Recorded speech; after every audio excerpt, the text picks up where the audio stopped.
Dia, todos que estão conosco, muito obrigado pela sua presença mais uma vez. Que Deus nos abençoe nesta nossa reflexão, que possamos ouvir a voz de Deus falando aos nossos corações nesta manhã, nesta semana, para esta semana também.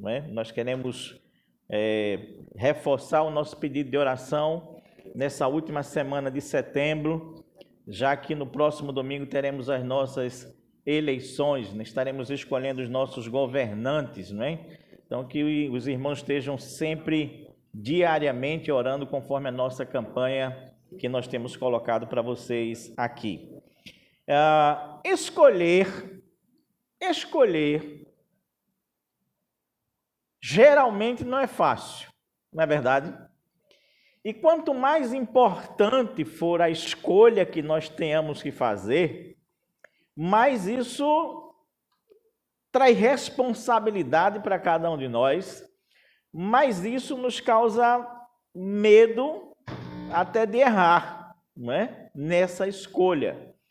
Por isso que um dos atos mais difíceis da vida humana é exatamente o ato de escolher alguma coisa. Porque nós sabemos que teremos que carregar com cada um de nós o peso da escolha que nós fizemos, não é assim? E eu acho que é até por isso que, entenda bem o que eu vou dizer aqui, ao longo da história, o homem sempre deu um jeitinho de buscar, de procurar algum tipo de auxílio, algum tipo de muleta, algum tipo de coisa que o ajudasse nessas escolhas e nessas tomadas de decisão. E na maioria das vezes, se a gente pudesse terceirizar essas decisões para as outras pessoas, e dizer depois assim, olha, não foi eu que escolhi, mas foi fulano que escolheu, talvez fosse melhor. Biblicamente falando, a gente tem 4 maneiras bem diferentes, mágicas, de escolher. Eu vou citá-las aqui rapidamente, depois os irmãos podem dar uma conferida nos textos bíblicos que eu vou também colocar aqui para vocês. Uma dessas primeiras maneiras de escolher, quando as pessoas estavam na Bíblia nessas bifurcações existenciais entre isso e aquilo outro, etc., ela se chama, na verdade, de Rabdomacia. É um nome meio estranho, Os nomes que eu vou citar aqui são estranhos mesmo, tá? Rabdomacia. E o que danado é isso? Era o ato de você jogar varetas ou flechas para o alto e esperar que elas caíssem. Quando elas caíam num determinado formato. Então as pessoas iam lá e observavam, faziam uma leitura daquilo que significaria a forma como aquelas flechas ou varetas caíram. É meio uma espécie de jogo de vareta. A gente não tem um jogo de vareta, que a gente solta as varetas assim e elas caem, a gente vai depois articulando e arrumando como tirar as varetinhas daqui, dali, dacolá. Então é mais ou menos isso, só que para saber o que na verdade, qual seria a escolha que a pessoa teria que fazer naquele momento ali. Se você quer ver isso aí na Bíblia, está lá em Ezequiel 21:21. Outra forma mágica que as pessoas tinham também de fazer uma escolha era através daquilo que se chama de hepatoscopia. Hepatoscopia, que é o ato de você examinar o fígado ou as entranhas de um animal. Então, eles abriam um animal, retiravam as entranhas, retiravam o fígado e ali iam observando as estrias, iam observando as linhas, etc., e aí definiam qual era a escolha a partir daquela observação ali. Isso aqui é meio que como se tem hoje, a leitura das mãos, Os ciganos não fazem a leitura das mãos, então pega aqui e olha o traçado das mãos, aí vai verificar. Então, eram as linhas do fígado ou das entranhas de um animal com que se fazia isso e então se escolhia. Também lá, Ezequiel 21:21, você vai encontrar isso. Terafins era o ato de buscar respostas através de imagens de antepassados. Terafins era o ato era o ato de você buscar respostas para as suas escolhas que você tinha que fazer através de imagens dos antepassados. Então, faziam as estatuetazinhas do antepassado e a partir daquilo que era observado nessas estatuetas, que eram guardadas com muito respeito, por sinal, né?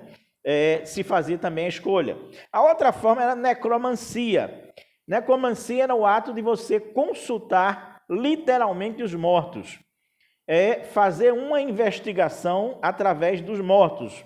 Ou seja, procurar alguém que funcionasse como se fosse uma espécie de comunicador entre ele e os mortos, para que, na verdade, o morto, né, pudesse falar. Um célebre caso na Bíblia, né, que é o caso de Saul, né, que vai consultar aquela mulher que morava lá em Endor. Era uma outra maneira.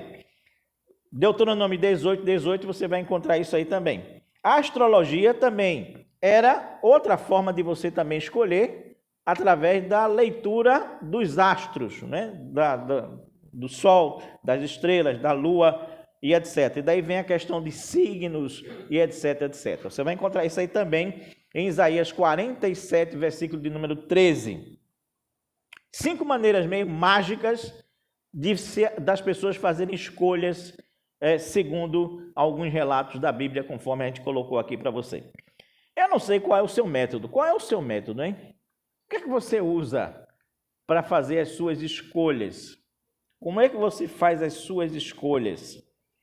Eu não sei. Não sei se você usa algumas dessas coisas aqui. Eu acho que não. Acho que hoje em dia ninguém mais usa nada. A não ser astrologia, né? Tem gente que não sai de casa também sem saber o signo, né? Talvez ainda tenha gente assim hoje em dia, né? Mas quis a história que o primeiro momento da igreja, enquanto fundação orgânica, organizacional, institucional da igreja, fosse exatamente um ato de escolha. Não sei se os irmãos percebem isso. Mas a igreja, ela se forma, ela se junta pela primeira vez para fazer a escolha de uma pessoa, através de uma eleição. Atos capítulo 1, versículos de 15 a 26. É o texto que nós vamos ler agora. E é de onde nós vamos tirar algumas conclusões para o nosso tema de hoje, que é: quem tu escolhes? Quem tu escolhes? Atos capítulo de número 1, versículos de 15 a 26, nos diz assim: todos eles se reuniam sempre em oração com as mulheres, inclusive Maria, a mãe de Jesus, e com os irmãos dele.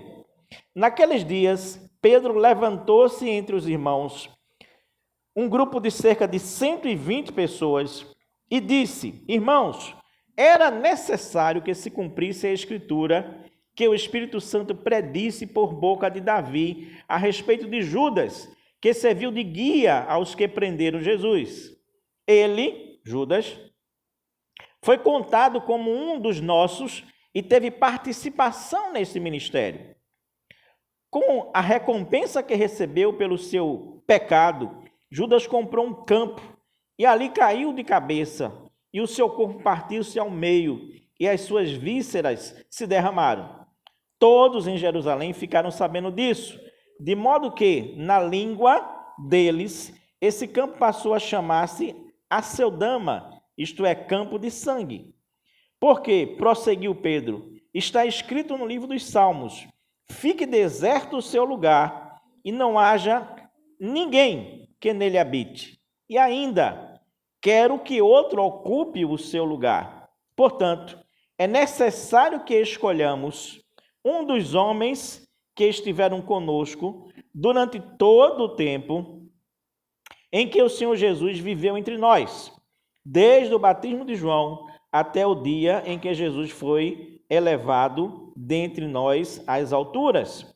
É preciso que um deles seja conosco testemunha de sua ressurreição.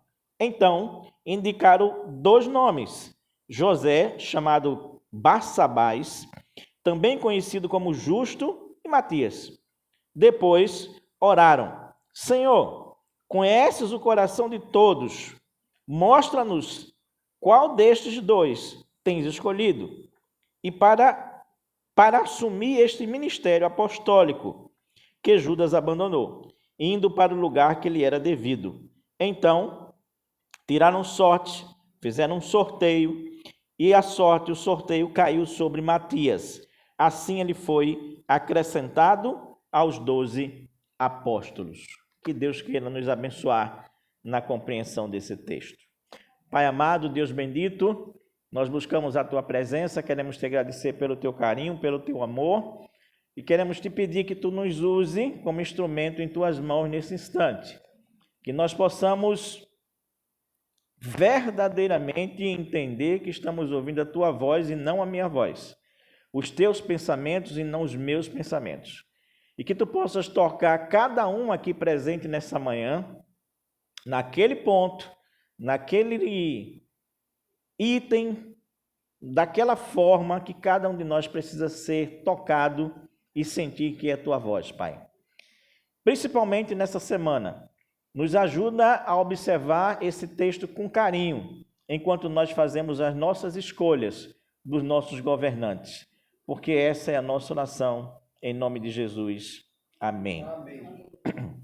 É interessante que esse texto aqui, ele nos diz o seguinte, que aquele lugar que Judas fisicamente ocupava, esse não deve ser ocupado, não precisa ser ocupado. Aquele campo que ele comprou com o dinheiro que traiu Jesus Cristo, ele não precisava, na verdade, ser alguma coisa. Dedicaram aquele campo para ser um cemitério, na verdade. Mas, por outro lado, o texto diz assim, que era necessário, segundo Pedro faz a leitura de um salmo, não é? Era necessário que Judas fosse substituído, ou seja, que os 12 apóstolos não virassem 11 apóstolos, ok? Mas seria necessário que uma pessoa ocupasse esse lugar, que era o lugar deixado por Judas e que tinha ficado vazio. É exatamente dentro desse contexto aqui, portanto, que surge a igreja. Veja bem, Jesus Cristo tinha sido elevado aos céus, eles tinham voltado, se reuniam em Jerusalém, no cenáculo, um quarto que ficava no alto, oravam, mas não tinham feito nada ainda de nenhum movimento enquanto igreja de Jesus Cristo. É aqui pela primeira vez, Atos capítulo 1, que a gente lê assim, que se reuniu um grupo de 120 pessoas. Era o rol de membros, não é, da igreja naquele instante, não era essas coisas todas não, era somente 120 pessoas, nada mais do que isso. E é nesse contexto que Pedro se levanta e diz, olha, aquele lugar físico de Judas a gente não precisa ocupar, mas o lugar de função de Judas entre nós precisa ser ocupado. Então a gente precisa eleger alguém, a gente precisa fazer com que alguém ocupe aquela função que deveria ter sido dele, que deveria ser dele, na verdade. E todos ali concordam com isso. E a partir daí, então, a igreja começa a se formar institucionalmente enquanto igreja. Eu quero tirar pelo menos 3 lições desse texto aqui para as nossas escolhas desta semana. Eu quero tirar pelo menos 3 princípios básicos desse texto que nós acabamos de ler para as nossas escolhas que nós vamos fazer esta semana. Primeiro princípio é: estabeleça critérios para a escolha que você vai fazer. Seja qual for a escolha que você vai fazer. Não estou falando só aqui de eleições, mas na sua vida como um todo. Sempre que você tiver que fazer algum tipo de escolha, estabeleça critérios para essa escolha.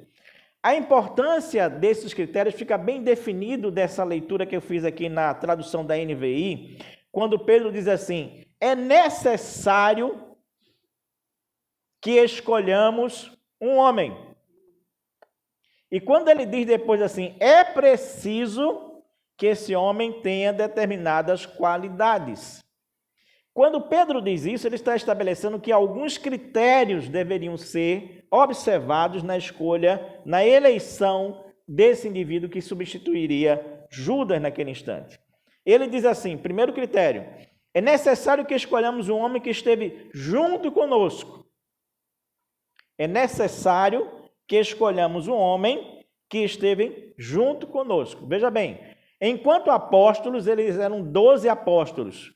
Mas enquanto discípulos, eles não eram 12 apenas, eles eram no mínimo 70. Lembra que o Evangelho de Lucas diz que Jesus Cristo dispersou 70 pessoas, 70 homens que foram de par em par, de dois em dois, pelos caminhos, né, para evangelizar, e eles voltam muito contentes com aquilo que tinham observado, etc. Então, entre essas 120 pessoas, existiam aqueles 70 discípulos.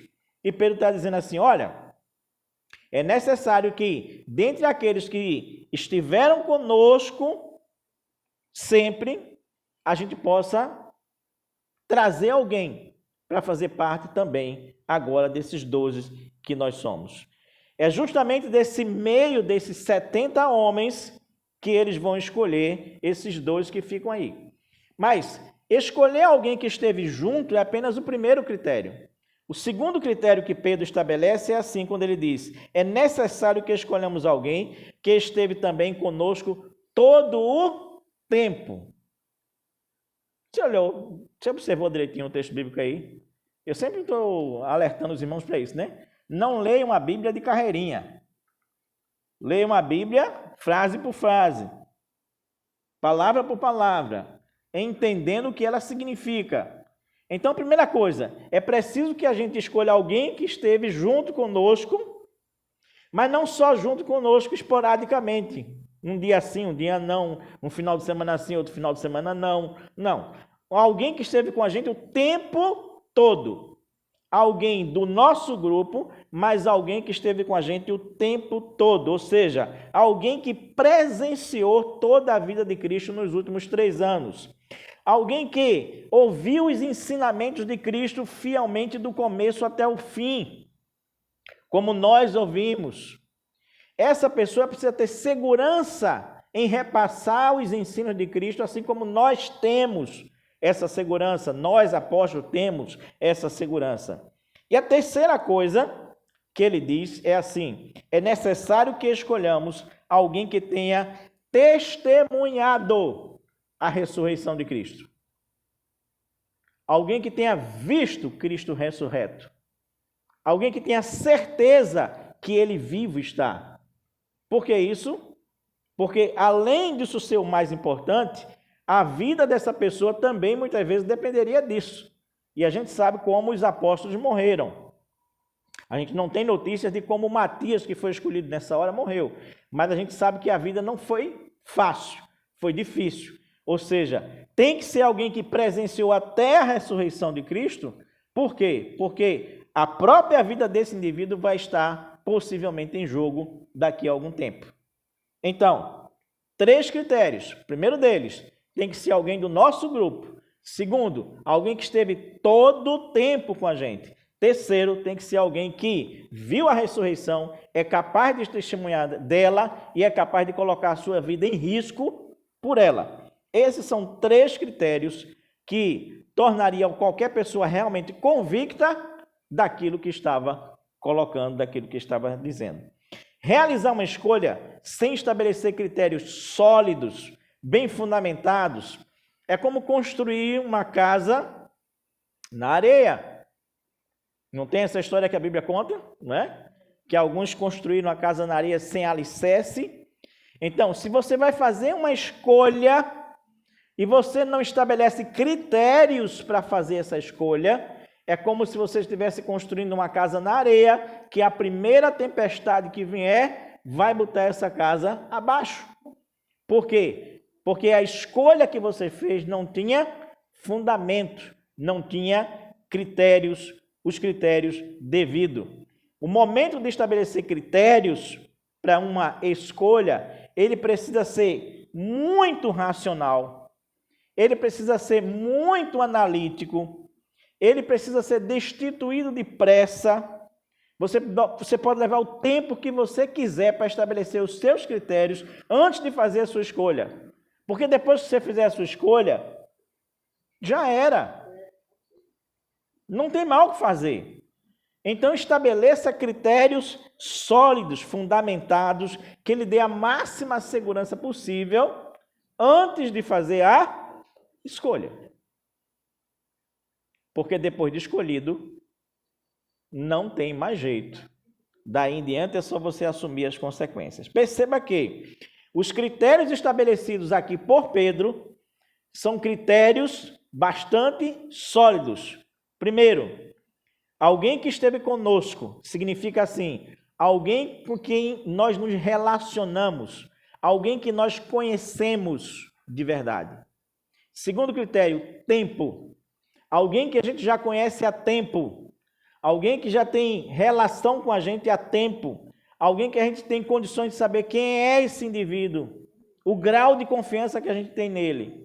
E terceiro, alguém que tem experimentado o que nós experimentamos através da ressurreição de Jesus. Percebe quanto esses critérios são sólidos, são bem embasados, são bem embasados. São critérios baseados na relação, no conhecimento que você tem do outro, do tempo de convivência que você tem desse outro e das experiências que você passou com esse outro. Então, os nossos critérios ao fazer uma escolha não podem ser critérios, por exemplo, estéticos. Ah, eu vou escolher fulaninho porque ele é bonito, ela é tão lindinha, não é? Fala tão bem, né? Muitas vezes a gente escolhe namorada assim, né? É o mais bonitinho, não, coisa linda, né?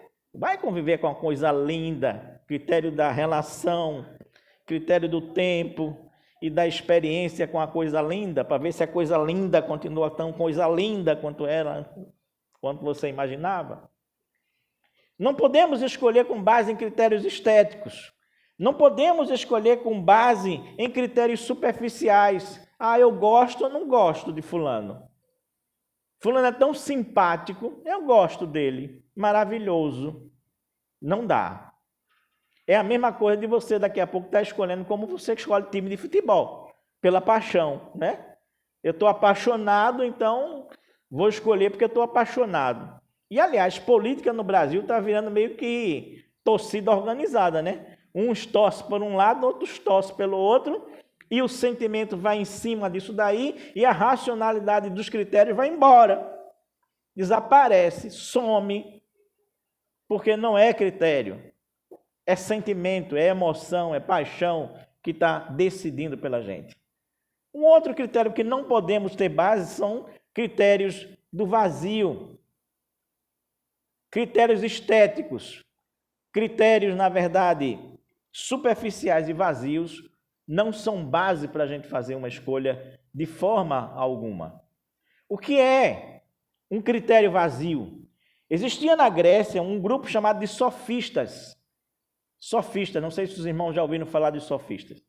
Os sofistas eram um grupo de filósofos, mas eles eram um tipo de filósofo que mais ou menos assim não tinham uma razão de ser que eles defendiam com afinco, uma ideologia que eles defendiam com afinco, uma maneira de pensar que eles defendiam com afinco. Não.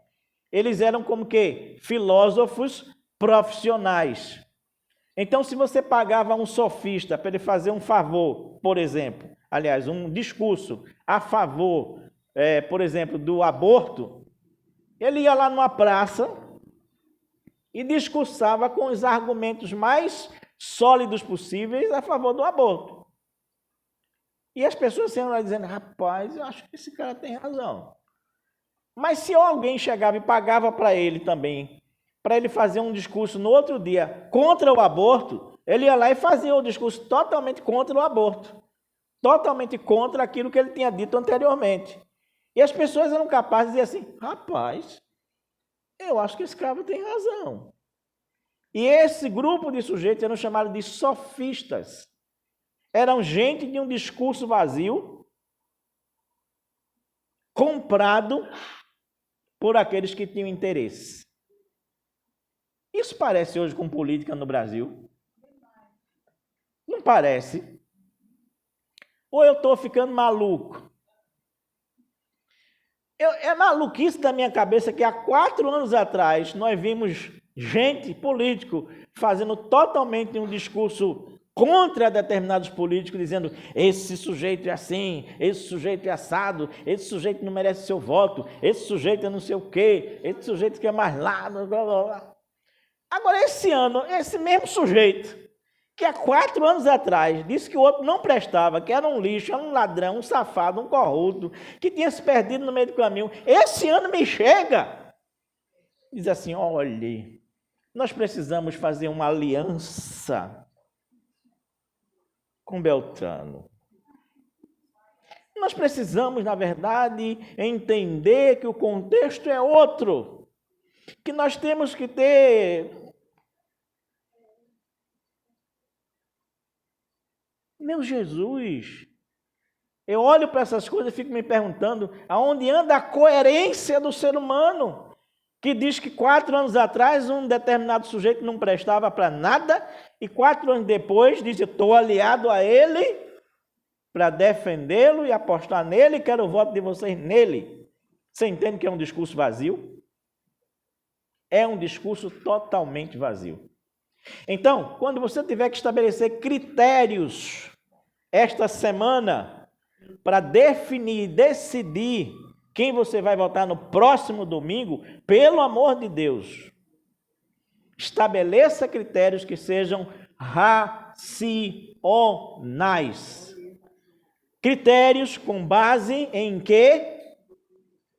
Na relação. Critérios com base no tempo. Critérios com base na experiência que você tem de vida e de conhecimento desses sujeitos que você vai escolher daqui a uma semana, daqui a 8 dias. Amém, meu irmão? Amém. Não pode ser critério vazio. Segundo princípio que a gente extrai desse texto: selecione segundo os critérios estabelecidos. Primeira coisa não é você estabelecer critérios de escolha. A segunda é você selecionar as pessoas segundo esses critérios que você definiu. Entenda, de nada adiantará você estabelecer critérios se na hora de você escolher, você não vai seguir esses critérios.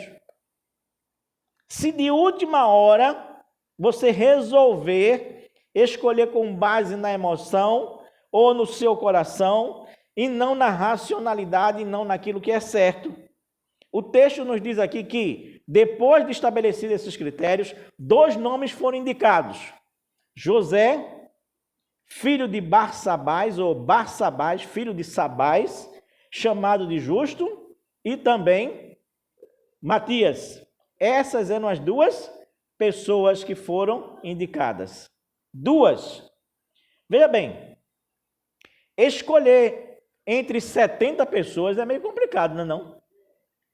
Você tem 70 indivíduos para escolher, é meio complicado, né? Se você tem 35 pessoas para você escolher entre 35, já melhora, né? Se você tiver 10 pessoas para escolher, só 10, melhor ainda, não é assim? E se você tiver só 2, aí é o ideal, não é verdade? Sabe por quê? Porque o objetivo dos critérios que a gente estabelece é simplificar o universo das nossas escolhas. Estabelecemos critérios para simplificar o universo das nossas escolhas, para que a nossa escolha possa ser escolha com qualidade. Você sabe quantos partidos a gente tem no Brasil? 35.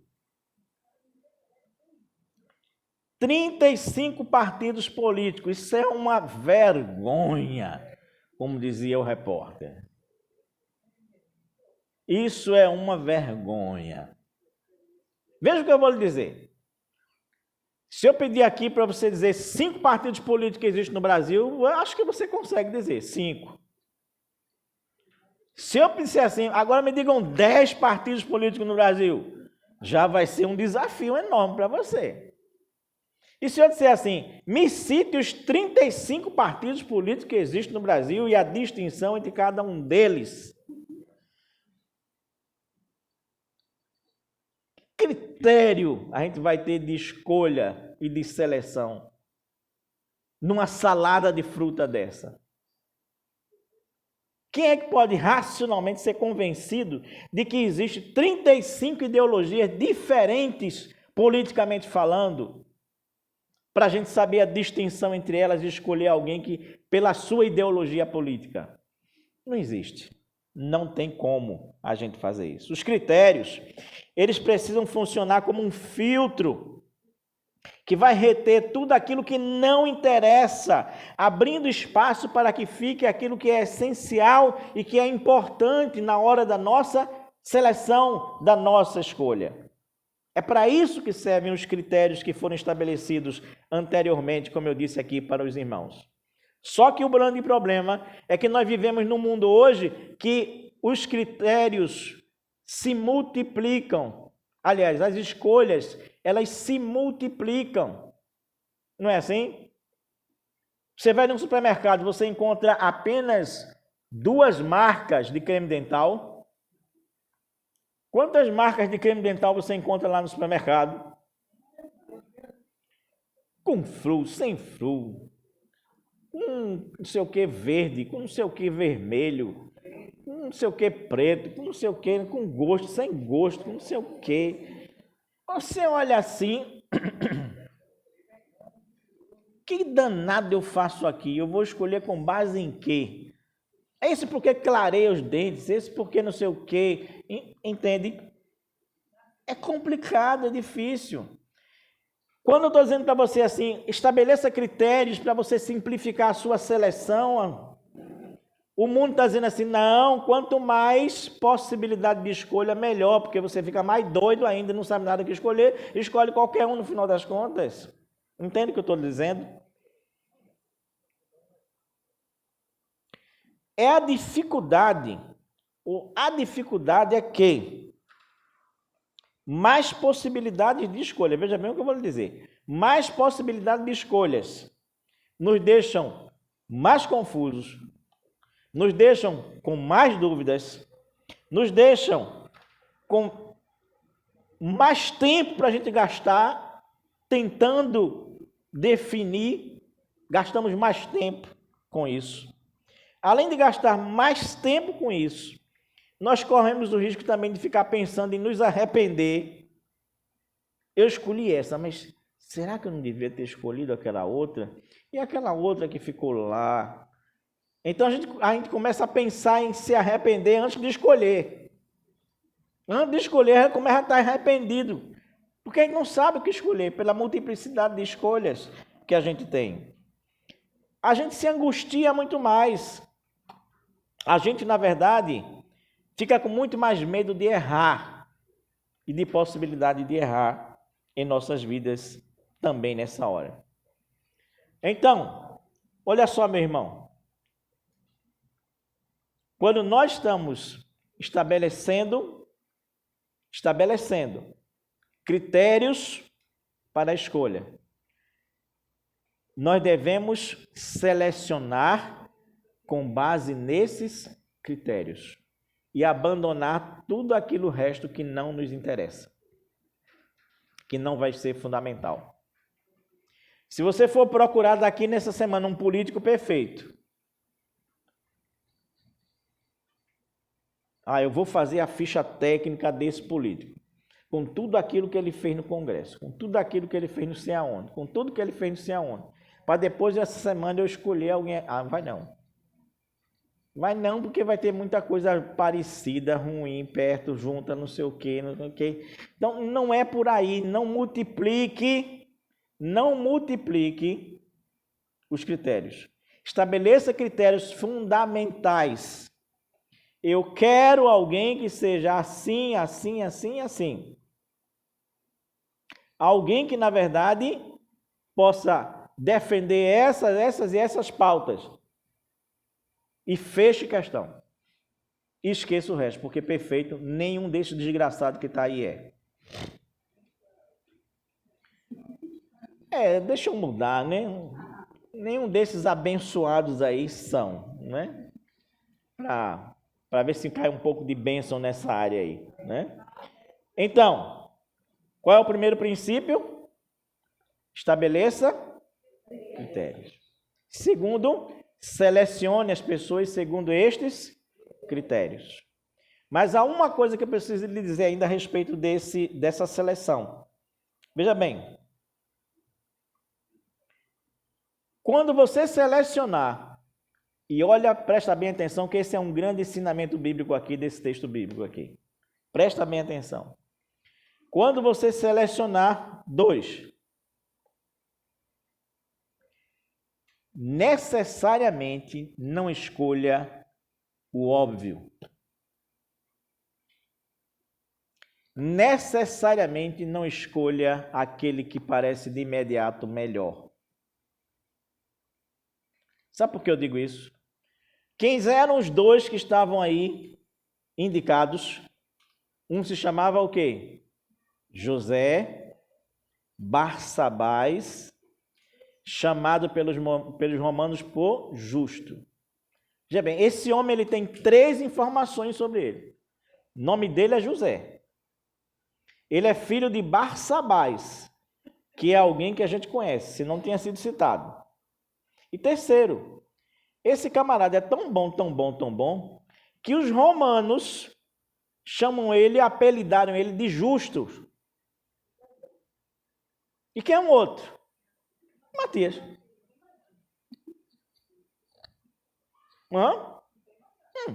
Cadê o currículo de Matias?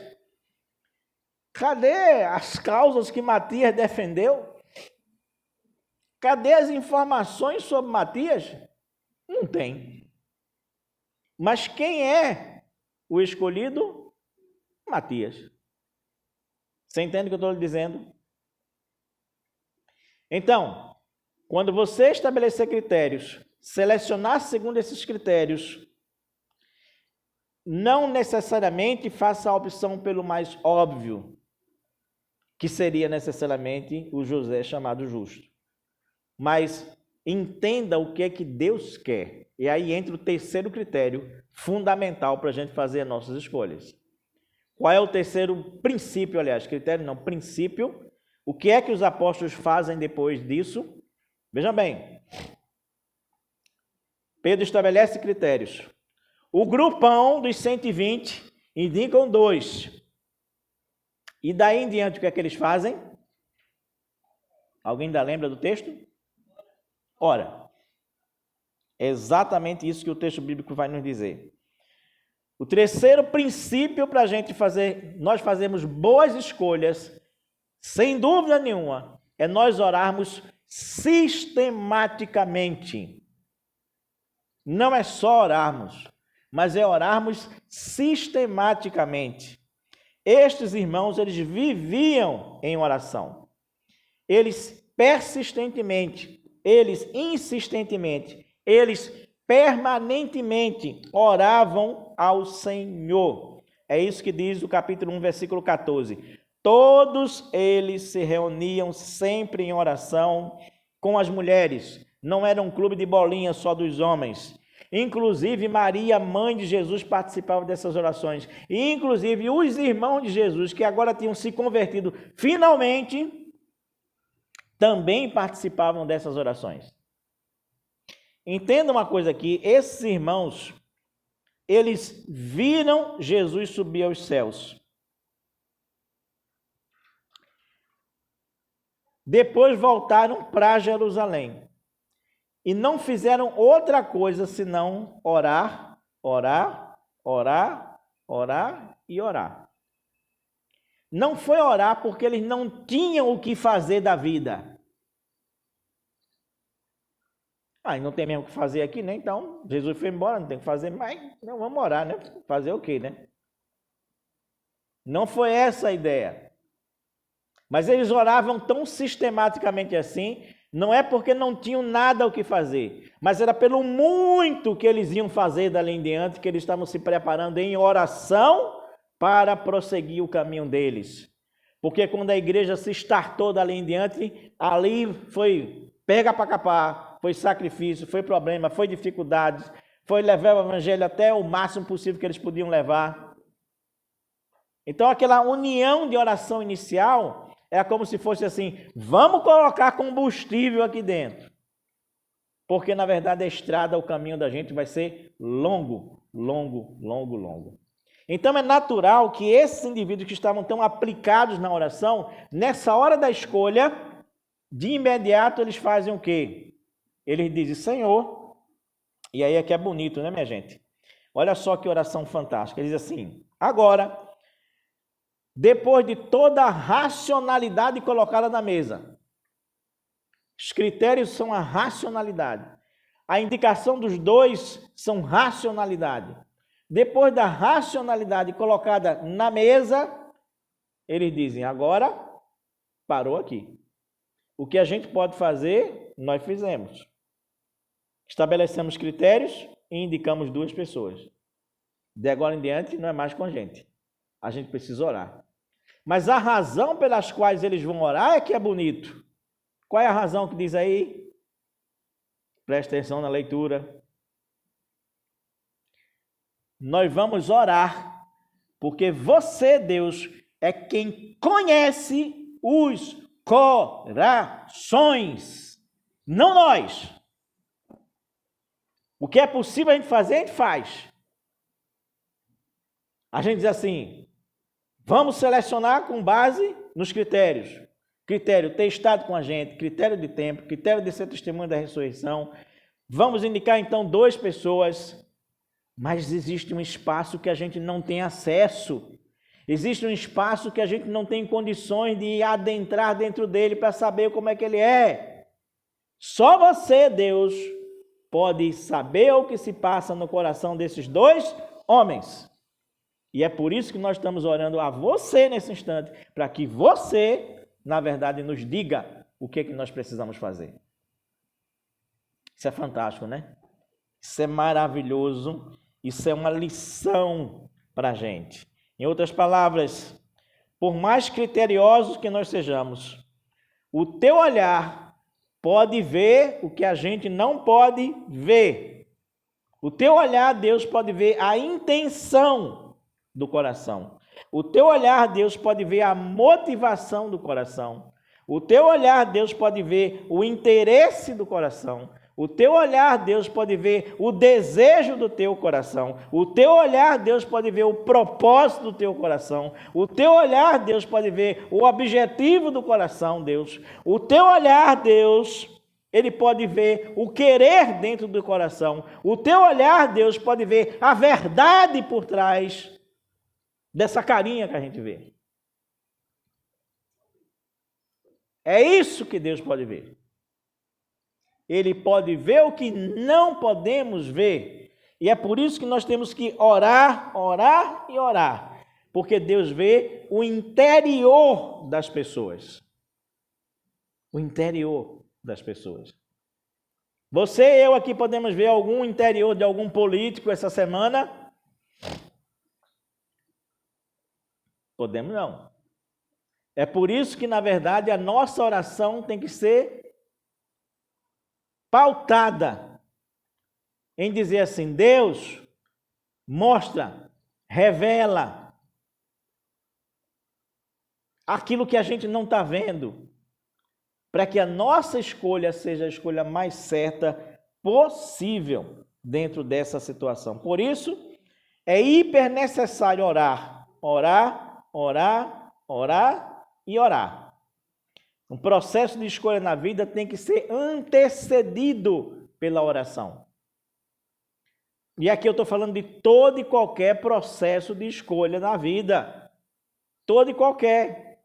Precisa ser precedido de oração. Isso os apóstolos tinham aprendido com Jesus Cristo. Nenhuma escolha de Jesus foi feita sem antes ter oração. E ele era Jesus. Desde a escolha dos apóstolos, a gente lê assim, que ele passou uma noite inteira orando, E no outro dia escolheu os apóstolos. No último ato do Getsêmani, antes de enfrentar a cruz do Calvário, ele ora, porque ele sabia que tinha uma escolha ali que era uma escolha terrível. A escolha que ele diz assim: se possível, passa de mim esse cálice. Mas a escolha foi dele de tomar o cálice no final. Mas antes ele orou, orou e orou. Você, nós precisamos aprender com os apóstolos e aprender com Jesus. Nós não podemos fazer nenhuma escolha na nossa vida sem antes essa escolha ser precedida por oração. Escolher sem orar é colocar-se numa situação de risco, como se você estivesse brincando de roleta russa. Você sabe o que é roleta russa, né? É quando você pega uma arma, um revólver, você coloca uma bala lá dentro, você roda o tambor, seja lá onde for que ela parar, você coloca na sua cabeça e você puxa o gatilho. 5 chances de você viver, mas tem uma de você morrer. Escolher sem orar é você estar fazendo isso. Escolher sem orar é você estar brincando de roleta russa com a sua vida e com as consequências do que pode acontecer. Precisamos, portanto, entender também outra coisa aqui, que a oração, ela não é um boletim de ocorrências do sobrenatural.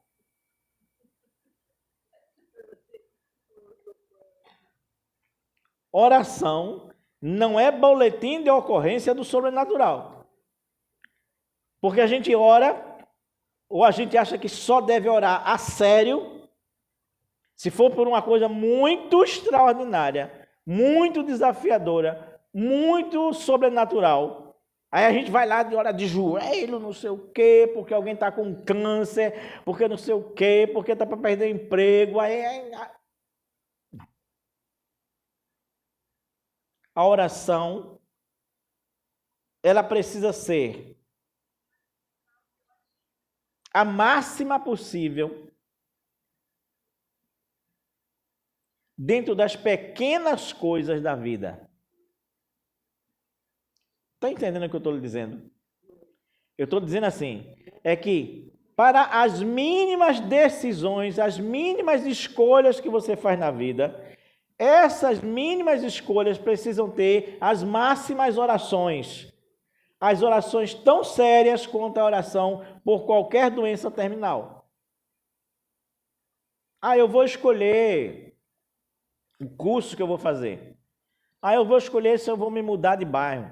Eu vou escolher se eu namoro com fulano ou com beltrano. Eu vou escolher essas coisinhas que parecem escolhas bobas e bestas. E não são. Quero lhe dar só um exemplo aqui. Veja bem. As mínimas escolhas merecem as máximas orações, porque o mínimo de hoje pode ser o máximo de amanhã. Pelo amor de Deus. Não diga essa semana assim: meu voto é só um voto. Que diferença vai fazer o meu voto, pelo amor de Deus? Aliás, se eu for votar ou se eu não for votar, não vai interferir em nada no resultado das eleições. São milhões de votos. Mas se milhões de pessoas como você for pensando desse jeito, de cada pontinho em pontinho, em pontinho, em pontinho, em pontinho desse, de cada votinho desse, a vaca vai para o brejo. Porque você abdicou do seu direito de escolha. Porque você desistiu do seu direito de escolha consciente, estabelecido em critérios, a partir de pessoas que você seleciona que são sérias. Não dá. Eu quero concluir dizendo assim: como é que você tem feito escolhas em sua vida? Lembre-se que pequenas escolhas de hoje podem se transformar nas grandes tragédias de amanhã. Como é que você escolhe a roupa que você vai vestir amanhã? Você escolhe na noite anterior?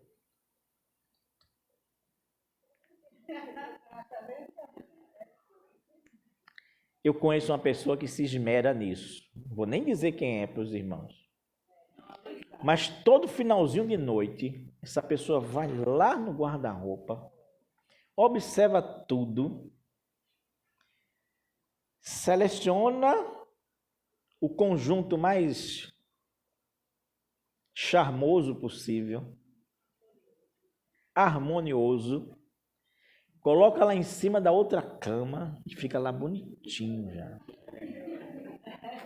Para outro dia de manhã ela só mergulhar ali dentro. Legal, né? Mas você vai dizer assim, menino, que leseira é essa? Não escolhe na hora. Vai lá assim, faz como eu, né? Eu sou assim, né? Eu abro o guarda-roupa na hora que eu vou, 5 minutos para sair, abro o guarda-roupa e acabou. Mas eu gosto de ver o critério que a outra tem. O pensar. Como é que você escolhe a roupa que você vai vestir? Como é que você escolhe as comidas que você come todo dia? Pequenas escolhas de hoje podem dar grandes doenças amanhã. Como é que você escolhe aonde você investe seu tempo? Como você gasta seu tempo? Como é que você escolhe isso? Isso é fundamental. Tempo é vida, gente. Como é que você escolhe como você gasta o seu dinheiro? Quantas vezes a gente está gastando dinheiro em coisas que não... futilidades, totalmente fúteis? Como é que você escolhe o seu cônjuge? Aquela pessoa com quem você vai casar, quer casar ou já casou? Como é que você escolhe seu emprego? Como é que você escolhe em quem você vai votar daqui a 4 anos? Enfim, a vida ela é feita de escolhas e nós precisamos assumir essas escolhas através de critérios de seleção, de oração, porque Deus viu que a gente não pode ver. Essas escolhas que nós fazemos hoje, elas podem ter sérias consequências em nossas vidas e na vida do outro. E a gente muitas vezes vai votar irresponsavelmente, como se estivesse decidindo uma partida de futebol e nada mais além disso. Estabeleça critérios sólidos, válidos, fundamentados, selecione alternativas, apresente tudo isso diante de Deus em oração, para depois então você vir a decidir. Ore a Deus dizendo assim, mostre-me, Senhor Deus, o que eu não estou vendo, o que eu preciso ver. E eu quero terminar com uma ilustração aqui, que é uma escolha famosa, muito famosa. A gente lembra que existia Abraão e Ló, não lembra? Os dois caminhavam juntos enquanto famílias. O gado de um cresceu muito, o gado do outro cresceu muito. Os pastos já não davam para que eles ficassem os dois juntos. Naquele momento, os pastores de um e pastores de outro começaram a brigar entre si. Abraão disse, não, nós somos família, não vamos brigar por conta disso. Vem cá, Ló, escolha o lado que você quer ir e eu vou para o outro. E aí Ló usou o critério visual. Olhou para o campo bonito, verde, bem estabelecido e disse, olha, Se eu tiver de ir para algum lugar, eu vou para o lugar onde o meu gado tenho certeza que vai, na verdade, ser bem alimentado. Então vou para juntinho de Sodoma e Gomorra. E Abraão disse, então, você escolheu esse lado, eu vou para o lado contrário. Eu vou para o lado de cá. Olha só. Está em Gênesis 13, para quem quiser conferir, tá? Ló, ele via os campos, os jardins, mas ele não via a guerra que se estabeleceu logo em seguida a ele se mudar para lá. Ló não via a índole maligna dos homens que habitavam ali. Ló não via a depravação de Sodoma e Gomorra. Não via.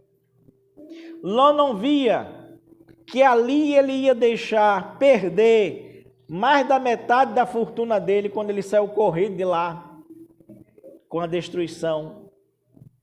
Ló não via que lá ele ia ficar viúvo, porque a mulher dele também ia fazer uma escolha errada. A escolha de olhar para trás. Aí você diz assim, é só uma escolha de olhar para trás. Espera aí, pelo amor de Deus, você é muito rigoroso naquela época, né? Mas a ordem era, não olhe para trás. Esqueça esse passado maligno. Esqueça essa escolha trágica. Pequenas escolhas. Se encantar com o campo. Pequenas escolhas. Olhar para trás com saudade de alguma coisa que não merece a gente tenha saudade. Podem redundar em grandes tragédias para a nossa vida. Por isso, o tema desse culto dessa reflexão é: quem tu escolhe?